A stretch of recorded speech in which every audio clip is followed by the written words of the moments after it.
స్వాగతం అండి. ఛానల్లోకి అందరికీ. నా పేరు సుజాత. వాస్తు నిర్మాణం పట్ల రాయలకి ప్రీతి ఎక్కువ.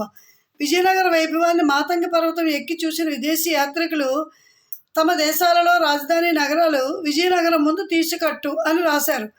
రాయల పరిపాలన తెలిపే వచన గ్రంథం రాయవాచకం క్రీస్తు శకం 17వ శతాబ్దంలో వచ్చింది. దీని ద్వారా సామాన్య జనాల్లో కూడా రాయల పాలన ఎంతటి దేశభక్తిని ఆత్మగౌరవాన్ని కలిగించిందో మనకు తెలుస్తుంది. రాయలు గొప్ప హాస్యప్రియుడు. తెనాలి రామకృష్ణుని కథల ద్వారా ఒక చమత్కారమైన మాటతో రాయల కోపం ఎలా మాయమైపోయేదో తెలుస్తుంది.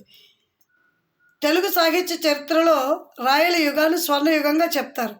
ఈయన స్వయంగా కవి. ఆముక్తమాలిద అనే తెలుగు కావ్యము, మదాలస చరిత్ర, రసమంజరి మొదలగు గ్రంథాలను రచించాడు. జాంబవతి కళ్యాణం అనే నాటకాన్ని రచించి అభినయించాడు కూడా.